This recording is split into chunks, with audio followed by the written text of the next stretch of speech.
Se houvesse um botão que ao apertar você ficasse livre do seu sofrimento ou de uma dificuldade que você está vivendo hoje, você apertaria ou não? Parece uma pergunta bem óbvia, né? Se a gente estivesse passando por uma dificuldade e tivesse a possibilidade de resolver, por que não apertar logo esse botão e resolver tudo? Quando a gente tem uma dor, a gente quer se livrar dela o mais rápido possível. Existem pessoas que, independente da dificuldade, parece que tiram forças, a gente não sabe bem de onde, e conseguem superar momentos desafiadores. E outras pessoas parece que ficam no mesmo ciclo o tempo todo e não conseguem sair dele. E sabe qual que é o maior erro que a gente comete sem perceber quando a gente está vivendo esses momentos difíceis? É justamente querer encontrar este botão, esperar por ele e querer apertá-lo, querer resolver aquilo num piscar de olhos, num passe de mágica. Mas, Tomás, se não é assim, como é então? Como eu faço? Tudo bem, eu sei que não tem o botão mágico, mas como eu passo pelo momento de sofrimento? Há sofrimentos que são muito pesados, talvez seja o seu caso, inclusive hoje. Eu sou Tomás Way e hoje eu quero falar com você sobre algo que pode transformar a forma como você vê as dificuldades e a forma como você vê para sair delas. Eu já te adianto que não se trata de encontrar nem a fórmula mágica, nem uma porta de escape que te livre de tudo, mas sim uma forma de lidar com as dificuldades de uma forma muito diferente, que pode ser até valioso para a sua vida. Sabe o que acontece? O que acontece é que a gente está numa sociedade que vive tudo num tempo muito acelerado, muito imediatista, querendo resolver tudo rápido. E, além de resolver os problemas banais do dia a dia, a gente quer resolver os sentimentos ruins, as emoções negativas, o mais rápido possível. A gente busca o mesmo padrão para gestão de emoções que a gente usa para esquentar uma comida no micro-ondas. Talvez você já tenha se deparado com algum anúncio na internet dizendo: ah, você está com tal problema? Clique aqui, saiba a solução. E aí a gente clica tendo a expectativa de ter aquela solução mágica, rápida e instantânea. Mas com as emoções não é assim. Elas têm o seu ritmo. Elas têm o seu tempo. E não adianta querer acelerar o tempo. O que a gente tem que fazer é lidar com ela de uma forma que a gente não venha a sucumbir com aquela situação que a gente está vivendo, que muitas vezes é muito pesado. E sabe, num momento em que a gente tem tanta propaganda, tanta gente querendo vender tanta coisa,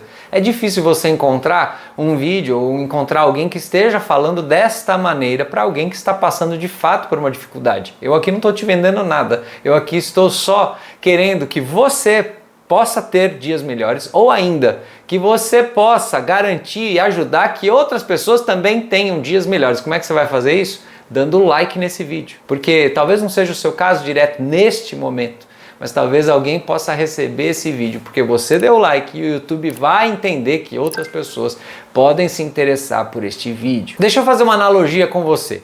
Pensa num machucado, num ferimento que a gente colocou o remédio, colocou o curativo, mas que a gente fica trocando o curativo com mais frequência do que precisa. A gente fica olhando para ver se já sarou. A gente coloca uma medicação, depois coloca outra, depois a gente lava, depois a gente fecha de novo. Vai cicatrizar? Não vai. Porque quanto mais eu ficar mexendo, se eu não entender que o tempo de cicatrização física, ele é inevitável, ele é necessário, ele é o processo normal de restauração do corpo, eu nunca vou ter aquela ferida resolvida. Ela pode inclusive infeccionar e pode ficar cada vez pior. Com o emocional é a mesma lógica. Se eu tenho uma ferida emocional e eu fico lá mexendo nela, eu fico ali querendo abrir o curativo toda hora, querendo mostrar para todo mundo, olha aqui como é que tá machucado, olha, tá vendo? Nossa, olha, não cicatrizou ainda. Se eu ficar fazendo isso o tempo todo, eu vou fazer algo que não vai ser legal para mim.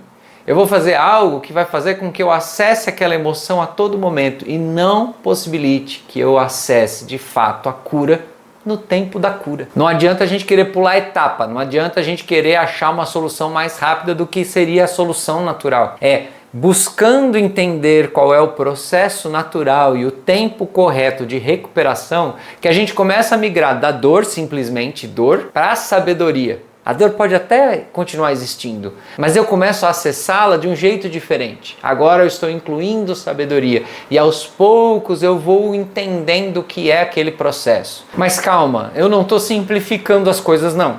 Eu quero te explicar que os sentimentos são entrelaçados entre eles. Não existe uma única linha mestra, acaba aquele sentimento, aí começa outro sentimento. Não, eles estão entrelaçados, como se fosse um tecido grande com vários fios. O que hoje é dor, lá na frente, daqui a um tempo, pode ser um aprendizado profundo e transformador para a sua vida. Uma alegria de hoje pode, lá na frente, se tornar uma saudade, uma nostalgia sobre o passado. As emoções e os sentimentos, eles vão se entrelaçando, eles vão seguindo um ciclo, seguindo uma dança, uma transformação ao longo do tempo. Nada é tão estático assim.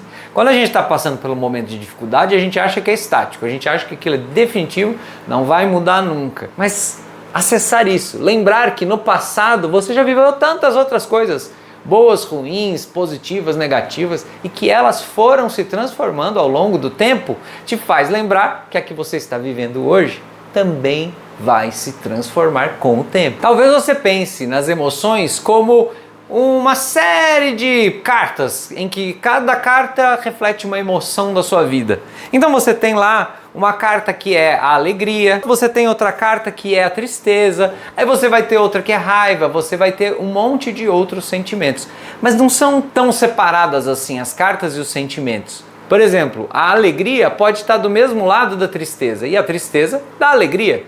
O que você quer dizer com isso, Tomás? A alegria só pode ser profunda porque ela empresta essa profundidade da tristeza. E a tristeza é uma profundidade que dá profundidade à alegria. Consegue acompanhar o raciocínio? A gente não tem só alegria profunda e eterna. E a gente não tem só tristeza profunda e eterna. Quando a gente está alegre, a gente não está tão preocupado se aquela alegria vai durar muito ou não. Mas quando a gente está triste, quando a gente está experimentando outros sentimentos e outras emoções, como por exemplo o medo, como por exemplo a raiva, como por exemplo a culpa, em alguns momentos a gente acha que aquilo vai ser eterno. A gente não imagina que em algum momento a carta vai virar, a gente não imagina que em algum momento a gente vai acessar um sentimento e uma emoção completamente oposta. Quando a gente nega o sofrimento, quando a gente resiste a ele ou quando a gente tenta fugir dele, a gente acaba experimentando algo muito desconfortável, que é a ampliação desse sofrimento. Tanto fuga quanto negação tendem a amplificar o sofrimento do ponto de vista psicológico, do ponto de vista emocional. É como se a gente estivesse lutando contra o jeito de funcionar as coisas, contra a natureza, contra o jeito como as coisas se resolvem. Aliás, para que você possa receber os vídeos desse canal aí no seu YouTube sem você ter que procurar, é fundamental que você se inscreva no canal. Aqui eu converso com você sobre desenvolvimento pessoal de um jeito mais profundo e mais humano. Na sua vida toda não tivesse passado por nenhuma dificuldade, nem grande nem pequena, nada. Sua vida tivesse sido sempre boa, entre aspas. Nesse caso, como seria a sua vida hoje? Quem você seria hoje? Será que você teria se tornado quem você já se tornou até aqui? Se você for olhar de uma forma mais isenta para o que você vive hoje e para os seus comportamentos e ações hoje, quanto de resistência você acha que existe à transformação? Será que naquilo que você tem vivido e nas suas atitudes, você de fato está aberto para a transformação e para permitir que algo de fato aconteça de positivo, nem que não seja agora, mas pelo menos que o processo de cura, o processo para acessar um outro lugar possa de fato acontecer? O que aconteceria na sua vida se você se permitisse viver o hoje de um jeito diferente, de um jeito mais aberto e de um jeito mais conectado com tudo aquilo que eu disse até aqui? Por exemplo, se você encontrasse o seu eu do futuro, você diria o quê? Seria um pedido? O que você falaria para o seu eu do futuro? Agora imagine o oposto, que você é o seu eu do futuro e que você está olhando para trás e vendo você lá naquele momento em que você sofria. O que é que você tem para dizer para aquela pessoa que está neste momento passando por dificuldades, que está desolada, que não tem esperança e que entende que aquilo vai ser eterno? O que é que o seu eu do futuro diz para esta pessoa? Escreve aqui nos comentários o que é que o seu eu do futuro disse para você. Qual foi a frase que você ouviu? Talvez as pessoas que lerem o seu comentário podem também ouvir outras frases, ouvir outras vozes sobre os seus eus do futuro. E talvez aqui a gente acesse este lugar, que é não resolver as coisas só porque aperta um botão, mas resolver porque realmente avança no ciclo natural. E talvez você está agora pensando assim: Tomás, eu entendi tudo o que você falou, mas eu estou vivendo um momento de vida que não está legal. Se eu pudesse recuperar a alegria de viver, eu gostaria muito. E aí eu te digo, eu tenho um vídeo falando exatamente sobre isso e eu estou deixando ele aqui, um vídeo sobre como recuperar a alegria de viver. Eu te encontro lá. Grande beijo, grande abraço. Tchau, tchau.